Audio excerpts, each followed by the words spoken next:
Monsieur de Vaugoubert, comme Monsieur de Charlus, n'aimait pas dire bonjour le premier.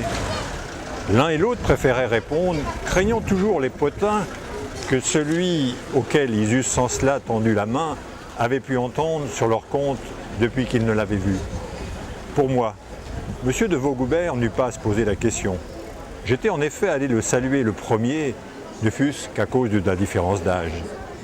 Il me répondit d'un air émerveillé et ravi, ses deux yeux continuant à s'agiter, comme s'il y avait eu de la luzerne défendue à brouter de chaque côté. Je pensais qu'il était convenable de solliciter de lui ma présentation à Madame de Vaugoubert, avant celle au prince, dont je comptais ne lui parler qu'ensuite. L'idée de me mettre en rapport avec sa femme parut le remplir de joie, pour lui comme pour elle, et il me mena d'un air délibéré vers la marquise. Arrivé devant elle, et me désignant de la main et des yeux avec toutes les marques de considération possibles, il resta néanmoins muet et se retira au bout de quelques secondes, d'un air frétillant, pour me laisser seul avec sa femme. Celle-ci m'avait aussitôt tendu la main, mais sans savoir à qui cette marque d'amabilité s'adressait, car je compris que M. de Vaugoubert avait oublié comment je m'appelais, peut-être même ne m'avait pas reconnu, et n'ayant pas voulu, par politesse, me l'avouer, avait fait consister la présentation en une simple pantomime. Aussi, je n'étais pas plus avancé. Comment me faire présenter au maître de la maison par une femme qui ne savait pas mon nom? De plus, je me voyais forcé à causer quelques instants avec Madame de Vaugoubert, et cela m'ennuyait à deux points de vue. Je ne tenais pas à m'éterniser dans cette fête, car j'avais convenu avec Albertine, je lui avais donné une loge pour Phèdre, qu'elle viendrait me voir un peu avant minuit. Certes, je n'étais nullement épris d'elle. J'obéissais en la faisant venir ce soir à un désir tout sensuel, bien confus à cette époque torride de l'année où la sensualité libérée visite plus volontiers les organes du goût, recherche surtout la fraîcheur. Plus que du baiser d'une jeune fille, elle a soif d'une orangeade, d'un bain, voire de contempler cette lune épluchée et juteuse qui désaltérait le ciel. Mais pourtant, je me comptais me débarrasser, aux côtés d'Albertine, laquelle du reste me rappelait la fraîcheur du flot. Des regrets que ne manqueraient pas de me laisser bien des visages charmants, car c'était aussi bien une soirée de jeunes filles que de dames que donnait la princesse. D'autre part, celui de l'imposante Madame de Vaugoubert, bourbonien et morose, n'avait rien d'entrayant.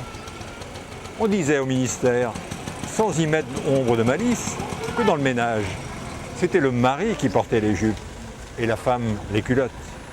Or, il y avait plus de vérité là-dedans qu'on ne le croyait.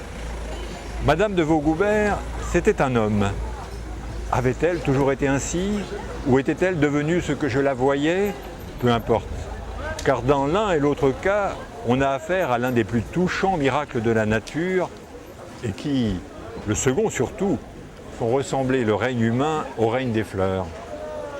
Dans la première hypothèse, si la future Madame de Vaugoubert avait toujours été aussi lourdement aux masses, la nature, par une ruse diabolique et bienfaisante, donne à la jeune fille l'aspect trompeur d'un homme. Et l'adolescent, qui n'aime pas les femmes et veut guérir trop avec joie, ce subterfuge de découvrir une fiancée qui lui représente un fort oual. Dans le cas contraire, si la femme n'a pas d'abord les caractères masculins, elle les prend peu à peu pour plaire à son mari, même inconsciemment, par cette sorte de mimétisme qui fait que certaines fleurs se donnent l'apparence des insectes qu'elles veulent attirer. Le regret de ne pas être aimé, de ne pas être homme, la virilise. Même en dehors du cas qui nous occupe, qui n'a remarqué combien les couples les plus normaux finissent par se ressembler, quelquefois même par interchanger leurs qualités? Un ancien chancelier allemand, le prince de Bülow, avait épousé une italienne. À la longue, sur le Princio, on remarqua combien l'époux germanique avait pris de finesse italienne et la princesse italienne de rudesse allemande.